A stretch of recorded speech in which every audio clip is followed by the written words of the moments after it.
Hi, good evening, ladies and gentlemen. Hello, take your seats. Thanks very much for coming out on a Friday evening when I'm sure you'd normally be clubbing in the city centre, maybe later. Now it's our pleasure to, that's the usual thing, it's our pleasure to just talk loud. Talk loud. Have you switched it off? Not really, no. Let me see. Yeah, it's our pleasure to have this meeting tonight, the first Harold Blackham Memorial Lecture. We decided to have a series of lectures, an annual lecture in honour of Harold, because he was one of the main figures in humanism in the 20th century. Here we have Tony Brierley. I've lost him now. There's Tony. Who's just saying to me how he remembers sitting working with Harold when in the days of the Ethical Union, before the British Human Association was even founded. But Harold was one of the people who was involved in that early change from what to me seemed like quite old-fashioned, the Ethical Union idea, to the more modern world of humanism, to kind of a good example of rebranding before it became very popular. Harold worked very hard. He was a great servant of the humanist movement in this country. He was born, well, I was going to say, when he died in 2008, he was 105. He was born in Birmingham, but he lived most of his later life in Hereford. I've just got one quote from him. If you'd like to read more about him, there's a book here. We've got some quotations of Harold you could have a look at. Or if you go on the internet, you can find some good biographies of the man. This seems somewhat relevant to tonight's talk. Man is not born human, he becomes human in a society. I'm not sure whether I agree with that. That's something I can think about. Stephen's frowning already. Now, it's my pleasure to introduce as the first giver of this lecture, Professor Stephen Lowe, who's Professor of Philosophy at Heathrop College, which I never know how to pronounce it. That's right, yeah. Heathrop College in London. He's the editor of the Think journal, which subtitled Philosophy for Everyone, and the author of several books of philosophy, including the one you can see the title of here, The War for Children's Minds. And I think the most recent Believing Bullshit? Yes. Yes. Sorry about that. No, I'm not sorry, really. Maybe I should have warned you the language ahead. And we've asked... Stephen is going to speak this evening about morality and children, where children get their morality from. And can I pass it over to you, Stephen? Sure, yeah, thank you. Thanks. Shall I use the mic? Think I'm going to need the microphone or not? Yes, nodding. Right.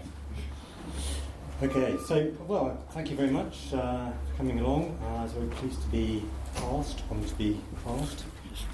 So I'm going to talk for 45 minutes or so, maybe a little bit longer, a couple of breaks and for questions as we go along. And this talk really is largely based on this book, The War for Children's Minds. But obviously, I can't cover everything in the book, in the talk. It's a sort of edited highlights, really, this talk of what's in this book. The book is called The War for Children's Minds, which it sounds very combative, doesn't it? It sounds very much like we're involved in some sort of conflict, possibly a violent conflict. In fact, the reason I chose that title is that that's very much the vocabulary that tends to be adopted by our opponents. I'm assuming you're on my team here.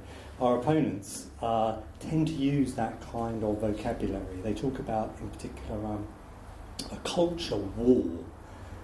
That's a very popular expression in the United States, and it's now found its way over to this country. You find people talking about the culture war.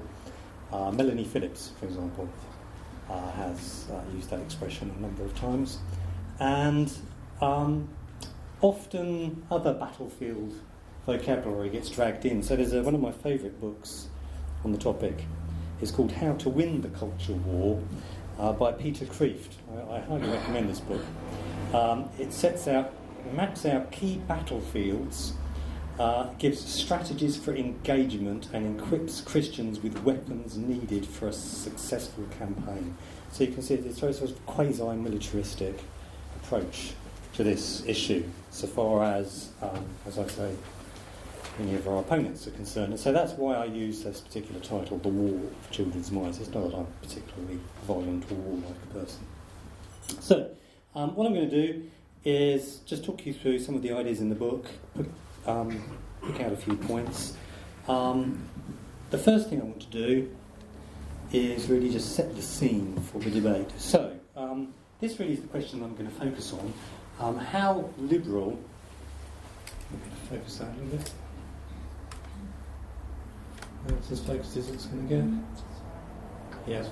How liberal or authoritarian should we be in our approach to moral and religious education?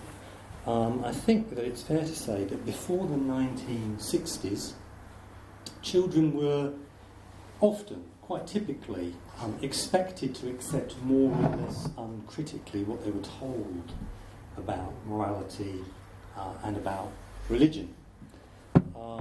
Many religious educators, by no means all, but many religious educators show, shall we say, a big brother-like enthusiasm for policing. Not just what young people did, not just behaviour, but also thought. They were interested in policing the kind of thoughts that you might be entertaining. They wanted to straitjacket thought as well as behaviour. And they got very good at it.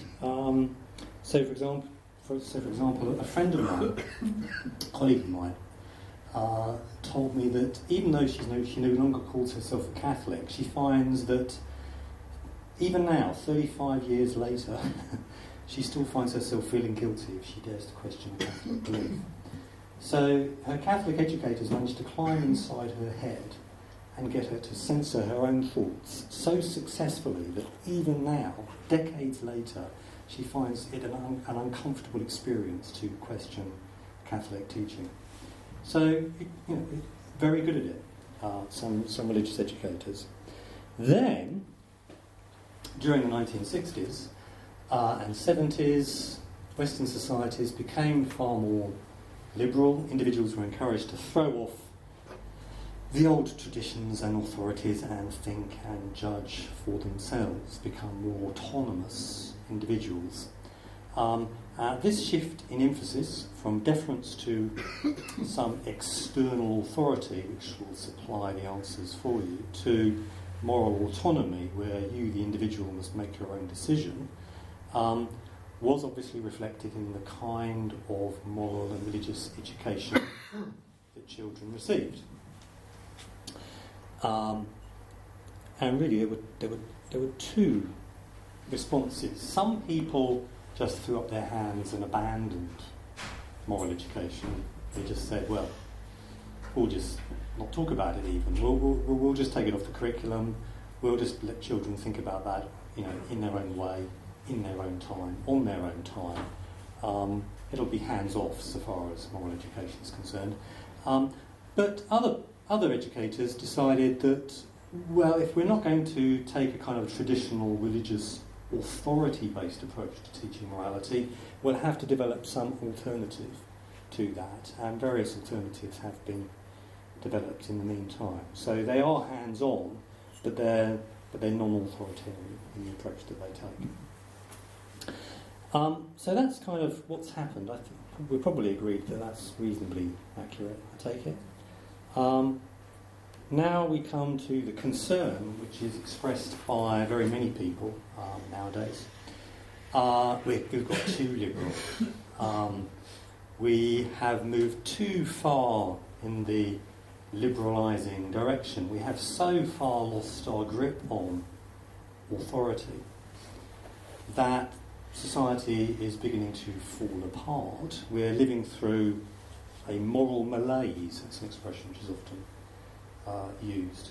And people will point to things like rising levels of crime, say, or teenage pregnancy, or corporate corruption, or whatever it might happen to be, and say, look, things are so much worse than they used to be. And this is a direct result of this liberalising that's gone on in terms of moral and religious education. And if we are to avoid sliding into moral catastrophe, moral oblivion, we have to move back in the direction of the more traditional religious and, in particular, authority-based approaches to raising good citizens.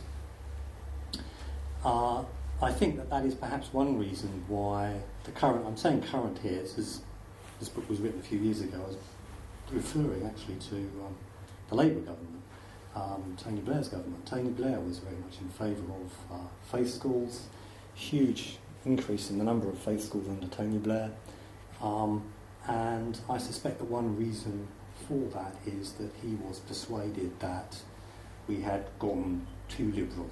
We had gone too far away from traditional religious educational methods, and that was indeed causing all sorts of social and moral problems.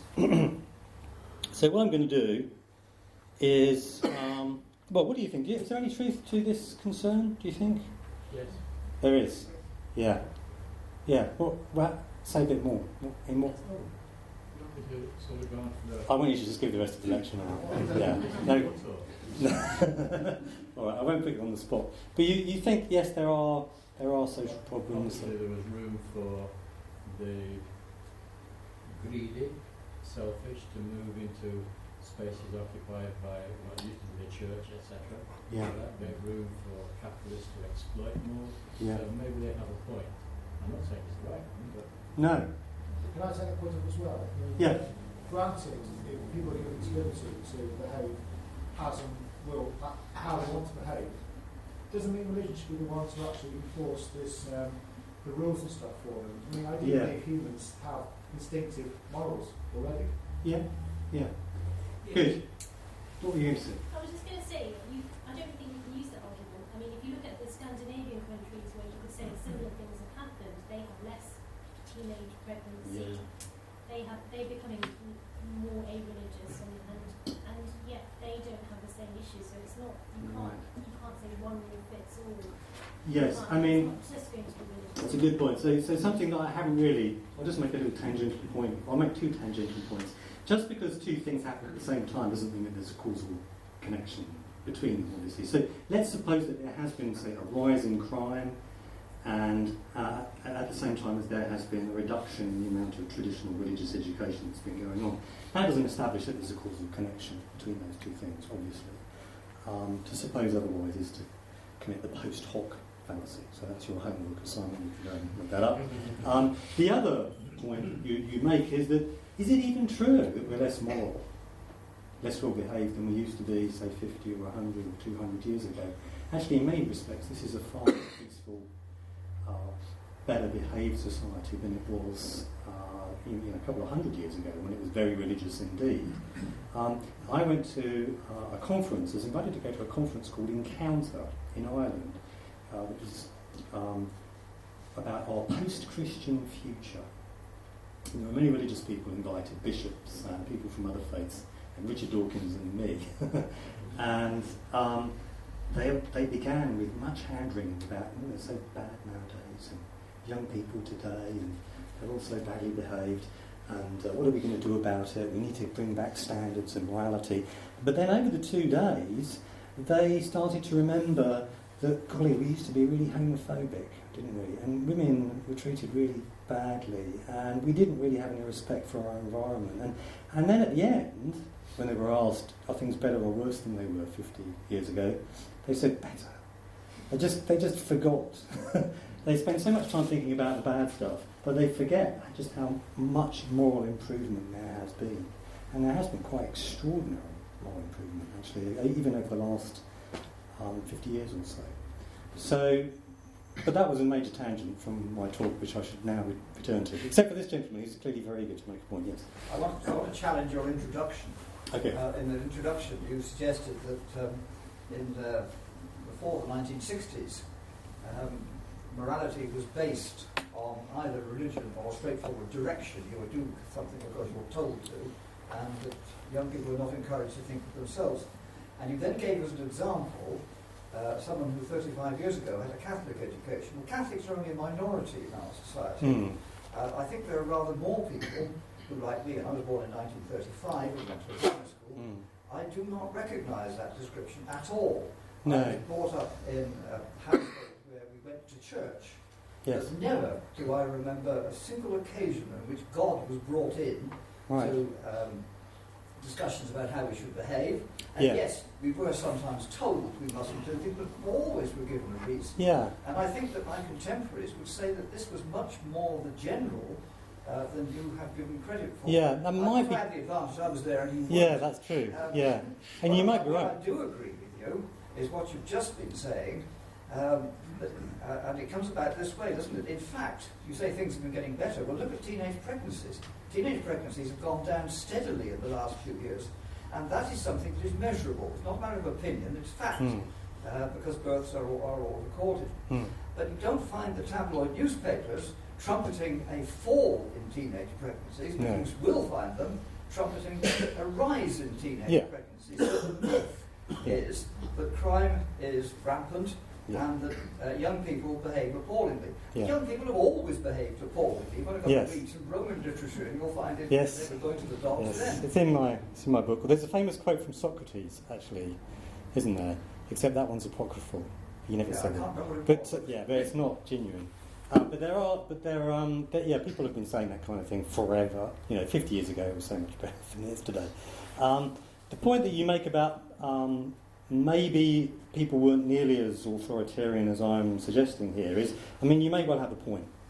The key point here really is that those that I'm engaged in a debate with here tend to suggest that that's what it was like, and it's the fact that it's not like that now that explains why things are so much worse. So It's a return to that traditional view, as they say, which they believe was the dominant view. Perhaps it wasn't. Perhaps it was just for them. But so let's put it to one side the issue of to what extent these pictures are really true. I think that some of them are a little bit questionable, but that's kind of the narrative, at least the dominant narrative that's been going on. So what I want to do now is to clarify the kind of liberal approach to moral education that I would recommend, demolish one popular anti-liberal argument, and then outline 3 arguments for a liberal approach.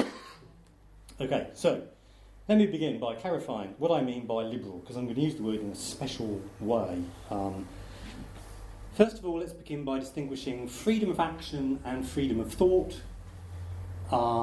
Clearly, they are different, right? You are not allowed to drive at more than 70 miles an hour on the motorway, right? Your behaviour is constrained, but you are allowed to say that you would like to, and indeed argue that you should be able to, and so on. There's a difference between constraining behaviour and constraining thought, what people are allowed to say or think. Now, with a capital A, authoritarian, I shall mean by that term someone who believes that individuals should be raised to embrace more or less uncritically the judgments of some external authority. So perhaps a religious authority, the Pope, for example, perhaps. Whereas a liberal with a capital L, right, they believe that individuals should be raised to think for themselves and make their own moral judgments. So this gentleman here was raised in a very liberal way, liberal with a capital L. Encouraged to think for yourself, make your own judgment rather than just defer to some external authority which supplies the answers for you, which you must more or less passively accept. So we could... Now it's a matter of degree, the extent to which people are liberal or authoritarian, and it is arguable that we have moved from a more authoritarian society to a rather less authoritarian society. We have become more liberal with a capital L, though you can argue about just how authoritarian we used to be, perhaps. So where are you on the scale? I'm pretty much over towards the liberal end. Anyone not that far up the liberal end? Any authoritarians in the room? In the middle, because I don't know yet. You haven't made up your mind. You don't even have to be. Just don't even go on though. Well, we'll leave you off altogether. You don't have to go in the middle just for convenience. Sort of the Aristotelian middle position. Yes. I think I'm authoritarian as a parent. Are you? Okay. Yes, I think so. I'm going to try and... Liberal, there's another liberal. Yeah, so I'm going to try and persuade you shouldn't be. But we'll see. We'll see how I do. Okay. So, now let's consider another way of using these terms, liberal and authoritarian. So now, look, I'm using small case A and L, okay? So now, an authoritarian is, with a small a, is very strict when it comes to behaviour. So they may run a boot camp style regime in which you have to get up at 5 o'clock sharp and polish your shoes and comb your hair and everything is regimented. Behaviour is very much constrained, straitjacketed. Whereas a liberal with a capital L is almost anarchistic. They don't really have rules, they don't really have a schedule. Children are more or less allowed to do whatever they want, whenever they want. Okay? So it's behaviour that we're focusing on now, not thought. And you can see that we can cross these two axes here in this way in order to allow us to map out various combinations of position which you might adopt. So, for example, you could be someone who is very much interested in controlling people's behaviour and also controlling their thought as well, okay? In which case you're in the top right-hand corner of the chart here. On the other hand, you might be someone who is very much concerned with what people think, but very hands-off when it comes to their behaviour. So, you might have someone like Mary, say. She's a very religious person. She really wants her kids to believe what she believes, and if they fail to believe it or express contrary attitudes, she'll give them a click round the ear. But other than that, they can do what they like. There are no rules. It's all very hands-off. So far, there's very little discipline. She's obsessed with what's going on in their heads. She's not much bothered about what's going on in terms of their behaviour. So she's down in the bottom right-hand corner. And then somebody might, on the other hand, be very strict. So Sally there, very strict in the top left-hand corner in terms of behaviour, but extremely liberal when it comes to thought. So she has strict rules at home, and she says you mustn't do this and you mustn't do that. But when the kids say, but why shouldn't I? She engages in a conversation with them. And she reasons with them, and she encourages them, in fact, to think and question, and indeed disagree, and express disagreement if they wish, but nevertheless those are her rules and they're going to stick by them. Now that's another combination. She is authoritarian with a small a, but she's very liberal with a capital L. Now, here's the first thing to realise. In this talk, I am only focused on the left-right axis. I am only interested in freedom of thought. I am not interested in freedom of action at all. Here, you can argue, if you like, that kids don't get enough discipline nowadays. Well, maybe you're right. I have nothing to say about that. I'm not going to deny that. It might be true. Maybe they do. Maybe they need firmer boundaries in terms of their behaviour. That doesn't mean that we should be policing their thoughts and telling them what to think and giving them a smack when they express a contrary attitude. So I'm going to encourage you to be very liberal with a capital L, but that's not to say that you couldn't, in fact, be quite authoritarian with a small a, authoritarian when it comes to behaviour. Two are sort of intrinsically linked. Well, there's a connection, Yeah. but you Thought and no authoritarianism to prevent them from straying, just following their thought through, they want to have actions. not necessarily. I mean, it's true that if you allow them to think contrary thoughts, their own thoughts, then they might be more likely to behave in one. But my argument would be that's a risk worth taking. But it certainly doesn't follow that because you're allowing them to think and question that you can't have a pretty strict regime in place. In fact, I mean, I think my that's how I was raised. Actually, my parents were pretty strict in terms of behaviour. No, it's just the way you were separating freedom of thought, freedom of action.